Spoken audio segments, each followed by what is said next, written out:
Jen. Thank you so much for including me on your third week of Happy Feet. It's awesome to see that you guys are getting some exercise in now, and I'm excited to talk to you about sleep. So the purpose of today's talk is to chat a little bit about what we know about sleep and some ways in which we can think about how we can improve our sleep while living with cancer, or as Jen said, beyond, or even if an individual is joining our call and does not have cancer. This applies to everyone, as we know that a lot of people with and without cancer experience sleep problems. So like I said, brief background and how to improve our sleep. So I love that Jen mentioned before this recording started, she mentioned that she wanted people to post in the chat how many hours a night of sleep they get. And this is always something I like to bring up as a true or false question of, I need to get 8 hours of sleep. And just peeking in the chat, it looks like there's a variety of answers, kind of falling somewhere between 5, 8, and 9 hours. So the reason I always bring this up is because it's actually false, this idea that I need to get 8 hours of sleep and that 8 hours is a magical number. The reason why 8 hours became such a common thing for people to bring up is that it's an average number. It seems like a good number for a lot of people, but it's not the right number for everyone. So we know that, this is the National Sleep Foundation sleep recommendations, and we know that the need for sleep changes across the lifespan. We also know that it changes based on if we're experiencing any physical health or mental health concerns. Things like cancer might make us feel more sleepy or more fatigued, and we'll talk about that difference later. And so this notion of 8 hours can be really frustrating, because there are some people who really need fewer than 8 hours, and there are other people who need more than 8 hours. And both ends of the spectrum ends up feeling kind of stuck, because they're like, oh, well, I'm not getting this magical number. Whereas there's nothing particularly exciting about the number 8. And so what I always tell people is to try to figure out what's your special number or magical number. What number of hours makes you feel good right now? And recognizing that that can be flexible over time, and it might be more or it might be less as things change in your life.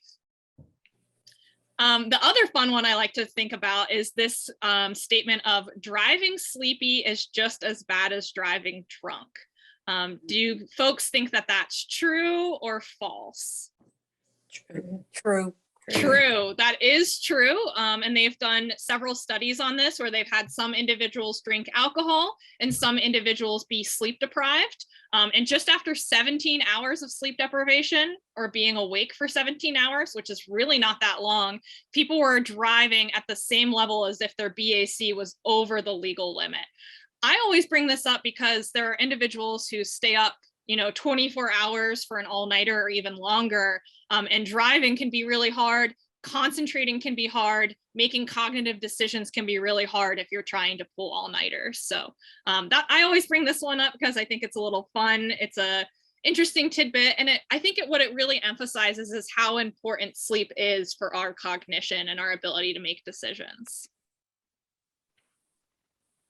The other thing I wanted to mention is circadian rhythms. So sleep is this notion of the experience where you feel like you need to go lay down and you will actually fall asleep when you do that. Circadian rhythms is this idea of around the 24-hour clock, there are certain times of day where you might be more sleepy than other times of day. And this image shows that there are certain times of day where you might be more likely to be cardiovascularly strong. There might be certain types of day where you have different rises or dips in blood pressure, body temperature, alertness, that type of thing. Sleep and circadian rhythms have historically kind of been considered separate things, but increasingly we're thinking about them together, because we know if we're sleeping at the time of day when our body's circadian rhythms want us to sleep, things are going to be optimal for us. And conversely, if you're trying to sleep when your circadian rhythm system is not ready to sleep or doesn't want to sleep, things are going to be a lot harder. So circadian rhythms is always something I like to bring up into the discussion, because sometimes people will think that they might have an insomnia problem because they have difficulty falling asleep. But really what's going on is they're getting into bed before they're actually sleepy, and they can't fall asleep because their body doesn't actually feel ready to sleep. That's not actually the optimal time for them to sleep. I'm sure there'll be more questions about circadian rhythms as we move on and after this discussion, and happy to chat more about that. I skipped this slide. I thought I was missing a slide. I wanted to talk about sleepy versus fatigued, especially in the context of cancer, because cancer-related fatigue is something that comes up quite a bit. So sleepy is this notion, like I mentioned, that if you were to lay down, you would actually fall asleep. And fatigued, in contrast, is the experience where you feel like you have low energy, low motivation, but if you laid down, you might not actually fall asleep. They can go hand in hand, but they don't necessarily go hand in hand. This is something I like to bring up because sometimes people are really frustrated because they might be feeling exhausted, fatigued, can't keep going, but if they try to lie down, they can't actually fall asleep. And then if they do, sometimes they wake up and they still don't feel refreshed and they still feel fatigued. So I like to bring this up, especially in the context of cancer, because they are kind of two separate things. And it's important to think about how they're separate and maybe how they're related as well. So happy to talk about that as more, but just wanted to bring that up as we're thinking about this, like how can sleep help with fatigue and how is it maybe not going to help with fatigue, and what can we do for both? So what controls sleep? So based on the evidence that we have, we know that there are three primary things that control sleep. And sometimes this is called the hourglass, the clock, and the alarm. So I'm going to show you what I mean by that. So the first thing that controls our sleep is how long we've been awake. The longer we've been awake, the sleepier we're going to be. And eventually it's going to reach a point that you've stayed up for so many hours that you're going to fall asleep because your sleep drive is so high. The next thing that controls our sleep is the time of day. I'm sure we've all experienced where there are times of day where we just feel like there's no way I'd be able to fall asleep. And there are other times of day where you feel like, oh, this is definitely a time that I could fall asleep in. And the final thing is the level of arousal. This is an important component to think about. And I did see someone mention in the chat that one thing that makes it difficult to sleep is worry or difficulty ruminating or thinking about things that are outside of our control. So this is important to think about because you might be extremely sleepy. You might have been awake for a long time. Your circadian rhythm might be saying, oh, this is the time of bed that you should be going to sleep at. And you still can't sleep because of that level of arousal.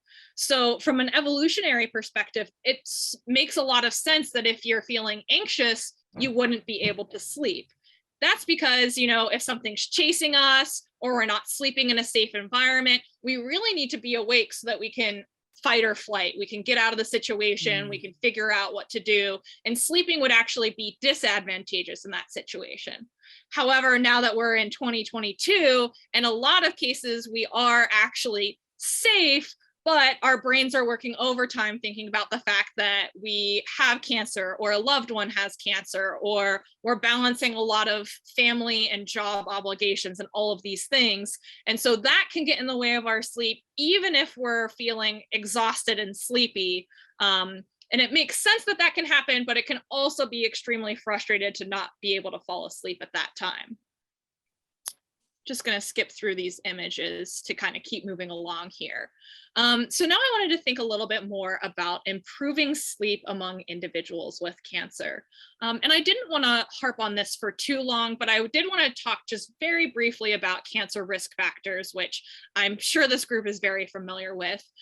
We know that there are risk factors for developing cancer that are unmodifiable, things like genetics and age. And a lot of attention gets paid to daytime behaviors like smoking and diet and exercise, which I know you guys have been talking about. But nighttime behaviors are also very important. And we know that poor nighttime behaviors can be a risk factor for the development of cancer. So it's just another thing to keep in mind as we're going through this, to think about that. And because it's a risk factor, it can also be very common when we have cancer and can also be associated with negative outcomes. So just to move on from that point, we know that sleep problems affect 60% of cancer patients. My guess is it could be even more depending on, if you're experiencing a certain treatment, if you're in the hospital at a certain time. Sleep problems are extremely prevalent among individuals with cancer.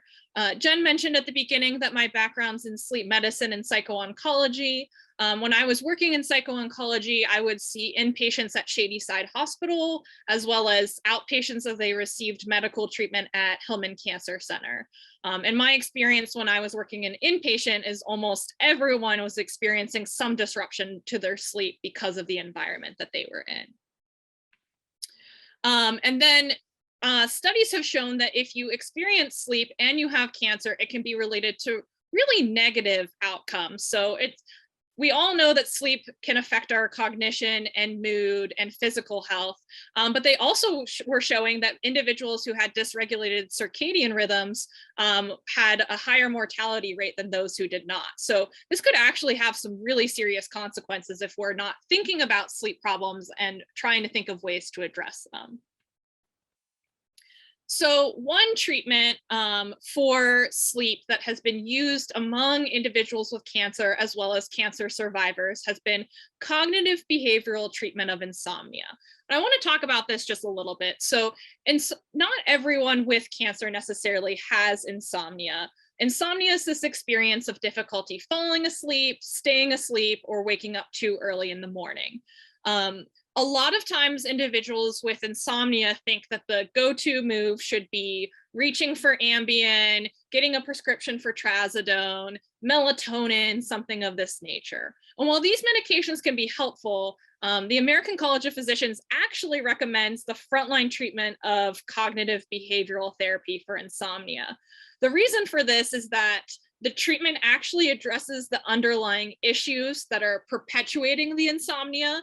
And it's been shown that using this treatment actually has longer term benefits than using the medication. These medications can have some pretty serious side effects. People can get accustomed to them and so then need a higher dose to get the same benefit. And it's really not addressing the underlying issues. So two of the main components of cognitive behavioral treatment for insomnia is the first, getting out of bed if you are not asleep. So when I say this to people, they are like, are you kidding me? I am trying to lay in bed with the goal of sleeping. I'm already telling you I'm not getting enough sleep.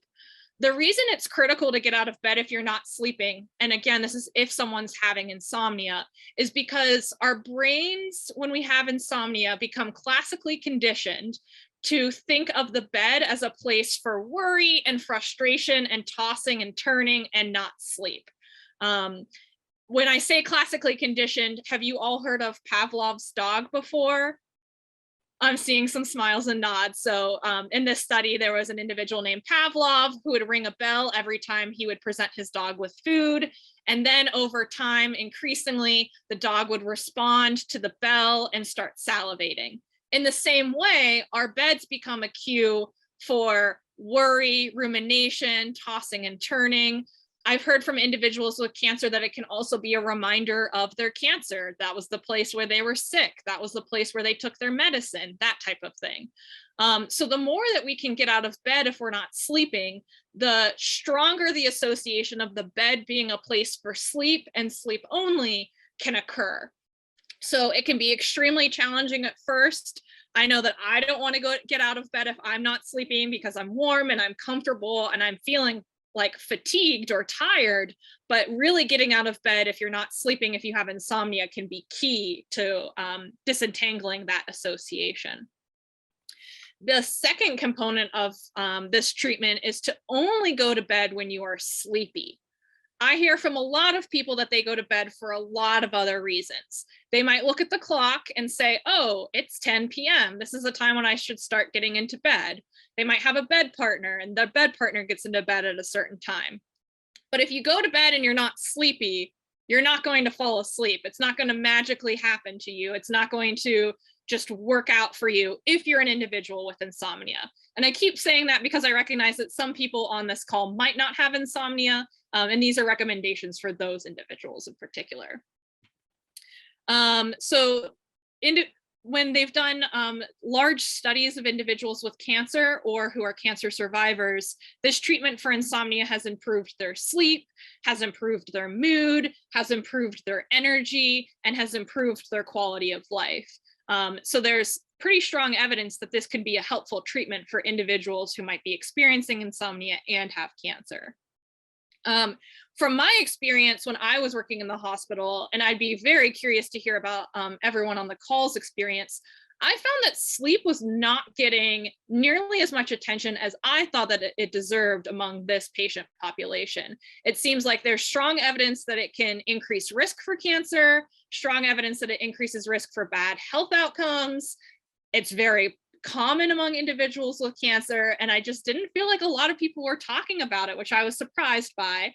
However, sleep is an area that's, not as highly studied and not as highly considered in a lot of these spaces.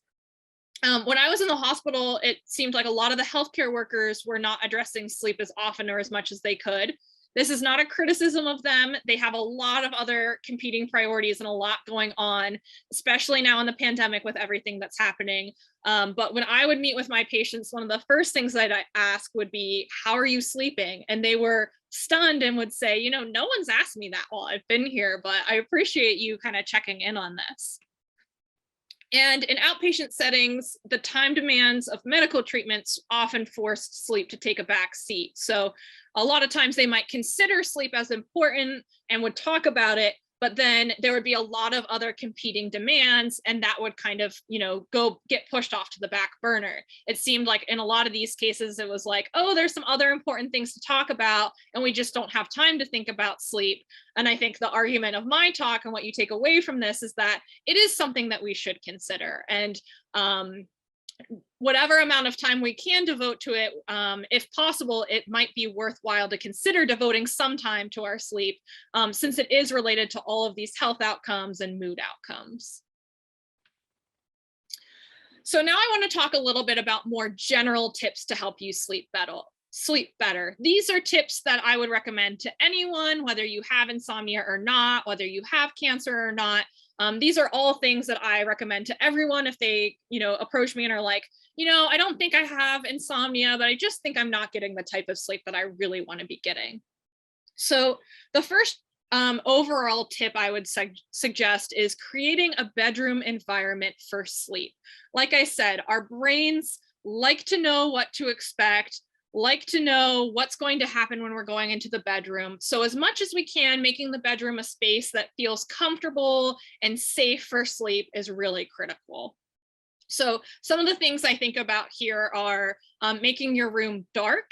I know that some people were talking a little bit earlier about how it was a really sunny day today in Pittsburgh, and that was great. And I am all about getting sun during the daytime. That is so good for our circadian rhythms, telling us that it's daytime, telling us to be awake.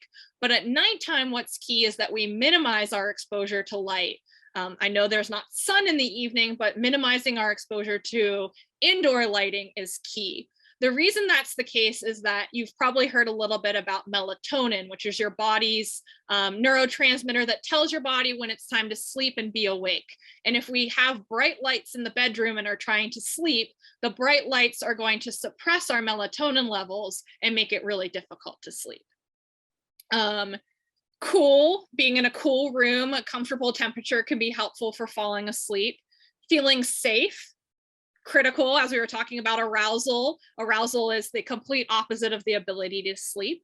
Quiet, and this minimize reminders of your illness is something that I put on, especially for this talk for individuals with cancer. I've talked to a lot of cancer patients who have said that there are things in the bedroom that remind them of their illness, and making changes to the bedroom to maybe lessen that reminder can really help them to sleep better.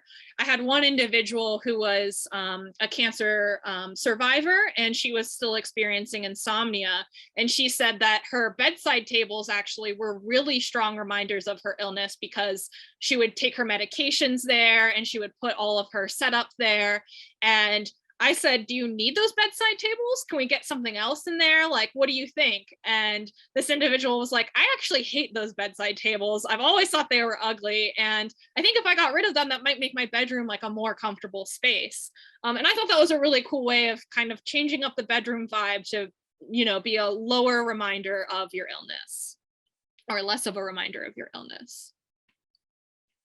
The next thing I suggest is to develop a wind down routine about an hour before bedtime. As I've been mentioning, our brains like to know what's going on, what's the plan for tonight. And if you start to wind down an hour before bed, it's telling your brain and your body, okay, this is the goal. We're trying to slow things down, trying to relax, trying to get ready for bed.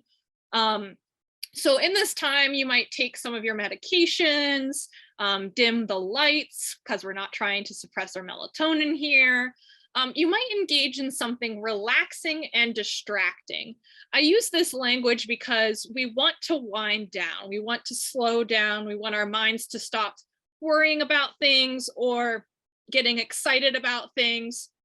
And distracting is important because we're trying not to worry too much about the going to bed part. This comes up a lot in insomnia as well, where there's this sense of, oh, I had a bad night last night and I have so much trouble sleeping. Am I going to have another bad night tonight? And if you do something distracting, it might help to take your mind off of that, so you're not spending the whole hour before bed fretting about it. And in that hour, you can start getting ready for bed, putting on your pajamas, doing any type of bedtime routine that you have. And I say, don't get into bed yet if your goal is to only be in bed when you're sleeping. This one can also be very challenging, but this tip is to keep a consistent sleep schedule even on weekends. The circadian clock loves having a consistent schedule. Specifically, what I mean by that is having the same wake up time or about an hour's difference of the wake up time. This is key because then your body can get onto a rhythm and knows when to wake up and approximately when you're going to be going to bed.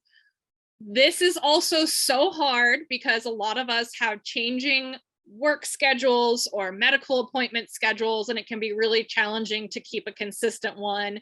And the pandemic with remote work, that has been changing as well. And on the weekends, sometimes you just want to catch up on sleep.